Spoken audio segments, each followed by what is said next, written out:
Biži!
Ivan, više.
kratki intervju ko sa Mustafom Nadarevićem, ono duru i po, ajde.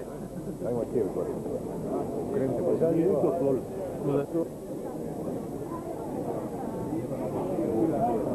Imamo malo. Imamo go staviti.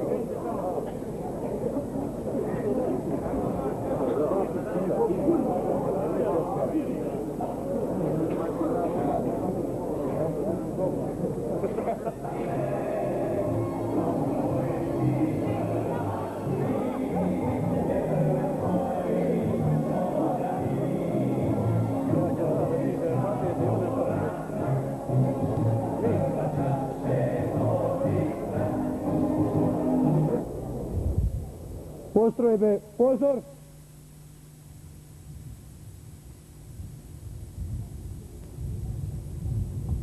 Nadesno se ravnaj!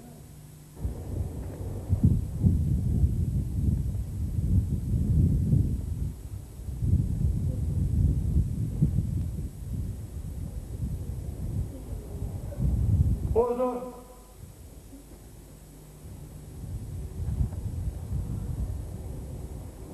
Pozdrav, nadesno, play!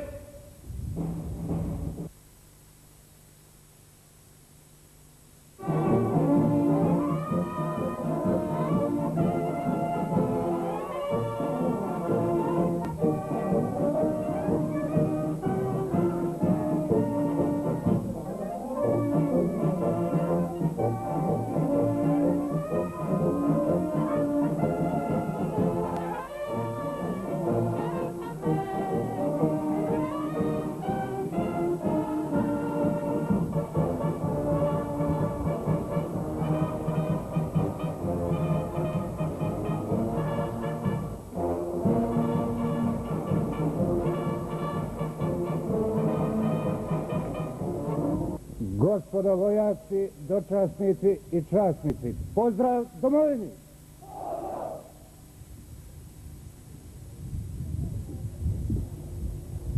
Pozor!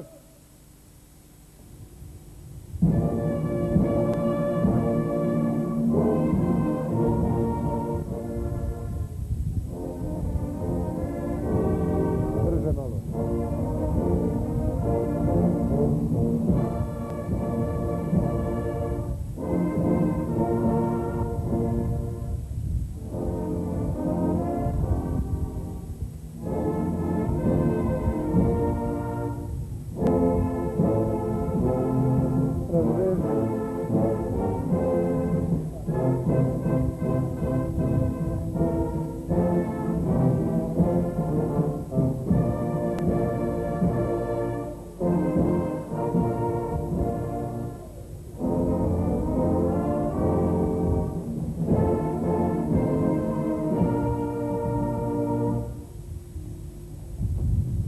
Tekst svečane prisege pročitat će zapovjednik brigade satnik Obradović Nedjeljko.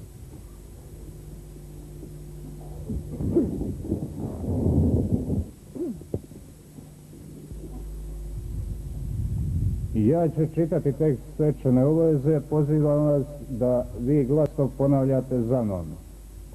Prisežem da ću vjerno i časno izvršavati dužnost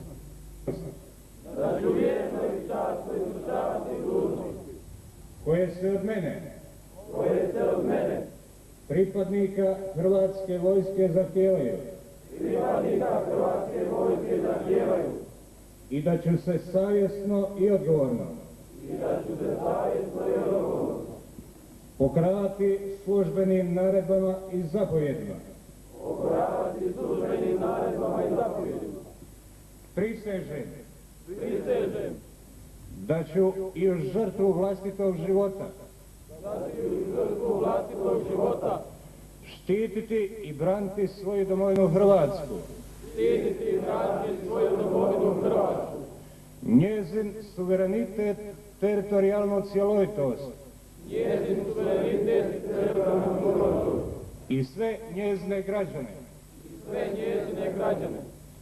Čestitam vam na datoj svečanoj prisegi. Hvala!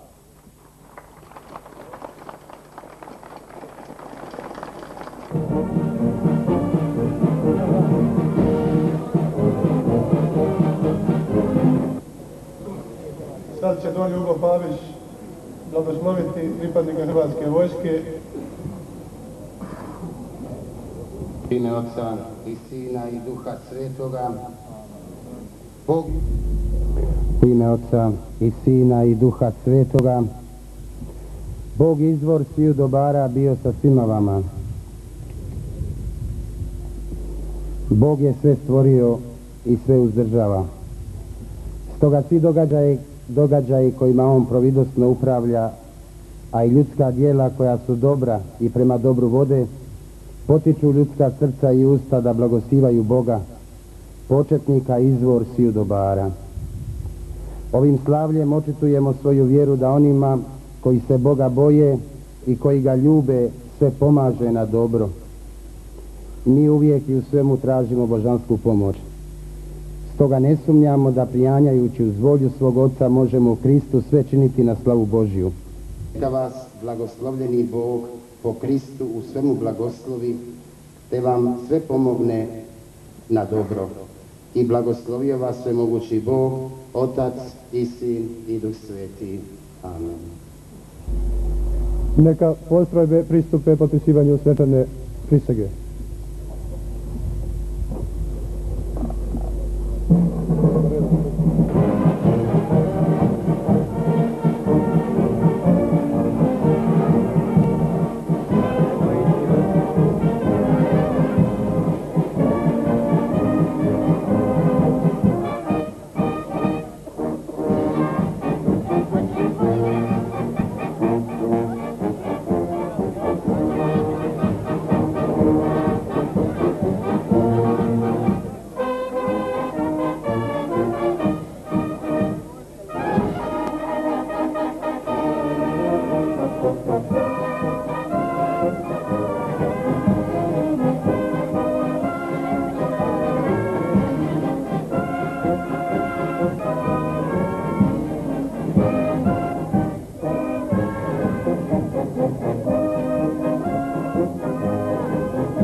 Svečan trenut, kako se osjećaš, Iju? Snima, Iju. Čekaj, potpis.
Ima pravo na to.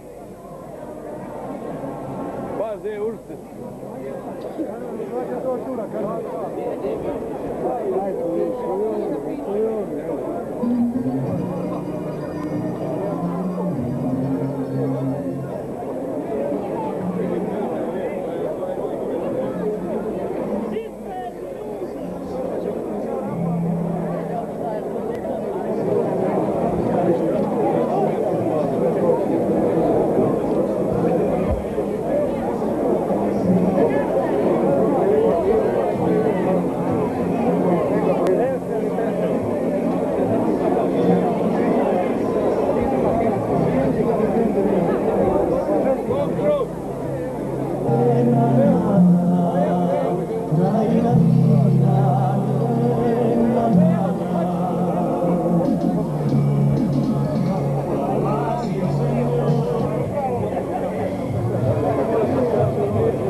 Kad nisi ugradio kišobrana noca, ukrašen.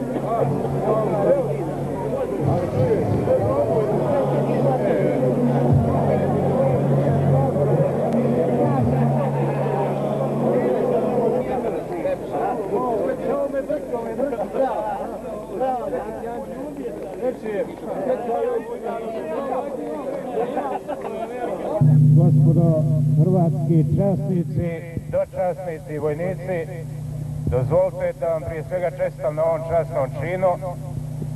Svečana prisega samo javno iskazivanje one vaše ljudske, moralne i domoljubive obaveze koju ste do sada zaista i ostvarili i za koju ste pokazali spremnost da je iz žrtvu vlastitog života provedete do kraja, do konačnog cilja, potpunog oslobođenja naše domovine, Republike Hrvatske od okupatora, očuvanja njezinog suvereniteta, njezine prostorne cjelovitosti.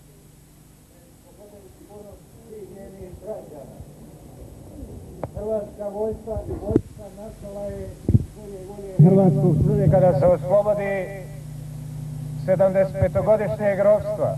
Nastala je iz ogromne žrtve s nadom i uvjerenjem da nijedna od tih žrtava nije uzaludna, da će se svaka višestruko odjelotvoriti, svaka posvetiti. Rat je Hrvatskoj nametnut, a nametnula ga je po naoružanju i tehničkoj opremljenosti druga vojna sila u Europi. Oslonivši se na snagu svoje tehnike, isplaniravši pomno svoj zločinački projekt, agresor je međutim previdio volju hrvatskog naroda i njegovu odlučnost da se brani.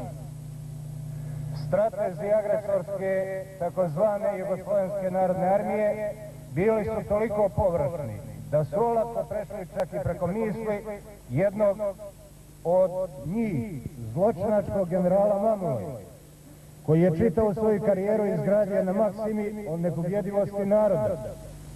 Danas, kada već raspolažemo respektabilnom tehnikom i naoružanjem, kada smo i organizacijski uspostavljeni kao odbrambena oružana sila, za ilustraciju tog puta može poslužiti nastajanje ove naše brigade.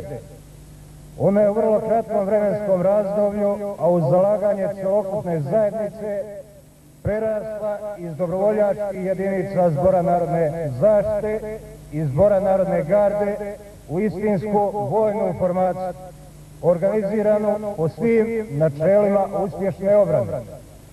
Pripadnici naše brigade iskazali su do sada hrabrost, požrtvovanost i domoljublje u svim borbama u kojima su sudjelovali. Oni su dali najteže žrtve u ljudskim životima. Imena naših poginulih suboraca bit će upisana u najsvjetlije strance povijesti Hrvatske. Duboko zahvalan hrvatski narod nikada ih neće i ne može zaboraviti.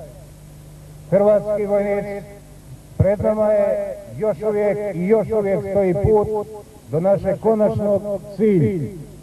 Sa sigurnošću znam i kažem da ćemo na njemu ustrajati, da ćemo osloboditi našu domovinu, nezavisno demokratsku Hrvatsku, a da pritom nećemo kaljati svoju ljudskost, onaj svoj ugled koji smo stekli u hrvatskom narodu, ali i čitavom svijetu koji nas je upoznao kao časne, hrabre i humane osloboditelje vlastitih domova.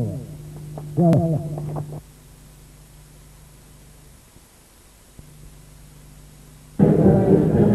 Gospodine Bratoviću, potpisali ste upravo prisegu. Recite mi kako se osjećate? Neobično i prijatno. U isto vrijeme jedinice su na frontu i ponovo krećemo odavde na položaje. I tek sada sve ono što smo do sada radili da kažem, pravno verificiralo. Gospodine Obradoviću, trebao bi ovih dana biti potpisan dogovor oko razmjene zarobljenika. Da li imate kakvih informacija o svemu tome? Formirali smo i mi jedan odbor za potragu za nestalim osobama. Nadamo se da će ti pregovori pozitivno da se završe. A situacija sada na frontu? Za sada mirno, nema pomjeranja. Neki dan su 1000 mina za taj cijel dan ispali po našim položajima, koliko je sve dobro urađeno, da nijednog ogrebanog vojnika nismo imali. Želim mnogo uspjeha. Hvala. Razgovaramo sa zapovjednikom drugog bataljona. Gospodine Dominikoviću, recite mi, malo prije ste potpisali svečanu prisegu. Kako se osjećate? Osjećam se odlično iz razloga, jedno sam potpisao prije u onoj vojsci, ali u ovoj mojoj vojsci to je jedna velika sreća, posebno u uvjetima kada se išlo od samog početka stvaranja bataljuna do svečane prisege. Kada vidimo ovo more boraca, onda nam može biti jasno zašto ovolika radost i sreća. I recite mi, kakvi su planovi za dalje vaši? Moji osnovni planovi za dalje su ovo što vidite gore na kapi, znači u našu hrvatsku avijaciju. Hvala i vama. Dozapovjednik 116. brigade, gospodin Ivica Gavriću. Gospodin Gavriću, potpisali ste svečanu prisegu. Kako se osjećate? A što mogu reći nego sretan. Sretan jer sam prisegu dao domovini, a to je veliko u ovom momentu. Ovu našu hrvatsku vojsku stvarali smo u hodu, što se kaže. Pa da, nije bilo vremena za prisegu davno, međutim, evo već sam gotovo godinu dana dao prisegu srcem, a sada i perom. Velika je stvar imati ovoliko boraca iz svoga kraja. Da, to je pravi užitak vidjeti tako kršne i odlučne momke kao što su naši neretvanski. Sretan sam što se nalazim tu u zapovjedništvu, dakle ovih momaka koji su pred vamom. Gospodine Gabriću, recite mi, da li imate kakvih podrobnijih informacija oko naših zarobljenika i da li će biti ovih dana organizirana zamjena? Pa ima, radi se na tom, međutim imamo i loših nekih vijesti. Nadamo se da će biti kvalitetnije, bolje u buduće. Za sad samo toliko. Molim. Razgovaram sa gospodinom Jurom Sršinom, zapovjednikom druge čete drugog bataljona. Gospodine Sršin, kako se osjećate poslije svečane prisege? Pa, osjećam se lipo. Recite mi, da prije nekoliko mjeseci ovi si opuzenog hoda sasvim drugim prilikama. Kako su te tvoji borci prihvatili? Ima li kakvih problema? Veoma dobro, problemi sitni, ali u redu je. Recimo, ima li kakvih daljih planova što se tiče angažiranja u vojsci ili nešto slično? Angažiranja ne, a planovi kontranapad. Dozapovjednik, recite mi, vi ste odakle? Iz Dubrovnika. Recite mi malo kako se osjećate po svečane prisege. Ovdje ste u Opuzenu, niste u svome Dubrovniku, možete li malo oko toga? To gledajte malo nezgodu, ipak vi volili ste u svojem gradu dati prisegu, ali šta je tu je? Vrijeme nosi svoje. Međutim, svečana prisega bilo gdje je potpisana za hrvatsku vojsku? Da, to nema veze, svejedno je u Varaždinu, Zagrebu, sve je isto, ali ipak vi ja isto voli u svom gradu toga. Recimo mi kako su prihvatili opozenciju? Pa dobro, relativno dobro. U redu je sve. Karmelo, potpisao si svečanu prisegu u hrvatskoj vojsci, reci mi kako se osjećaš? A svečano? Malo godine čine svoje, ali eto drago mi, osjećam se kao da sam mladić još. Osjećam i ja veliko uzbuđenje poslije ovolikog broja naših ljudi ovdje, reci mi kako se ti to... Malo, mislim, veliki je broj i boje da je veći, ali eto, sa malim zakašnjenjem izgleda, mnogi su došli i to nije fair, nije lijepo, ali nikad nije kasno. Naša se vojska stvarala u hodu, reci mi kako sad to funkcionira? Funkcionira sad super za kratko vrijeme i ove sve te gobe, znamo, nema oružja, nije bilo, ovo ono, brzo i lijepo i nema problema ne bi smilo biti za ništa više, budući. Hvala lijepo. Zapovjednik trećeg voda, prve čete, gospodin Nikola Radić, reci mi, Trle, kako se osjećaš poslije svečane prisege?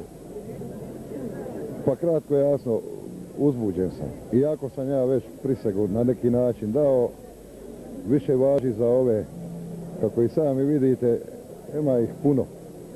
Nekih novi, ne znam je li to samo da se popuni broj ili po meni trebali se davno odazvati. Pa i među samim vojacima, pa i pomalo ne smijem reći ovo na ono stepeništu. Dobro, nikad nije kasno, međutim nekih vojaka iz svoga voda nedostaje.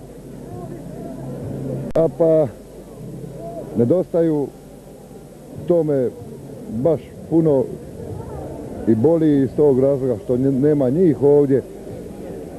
Ja bih bio najsretniji čovjek na svijetu jer su to moji momci, ja sam im dijelio s njima dobro i zlo.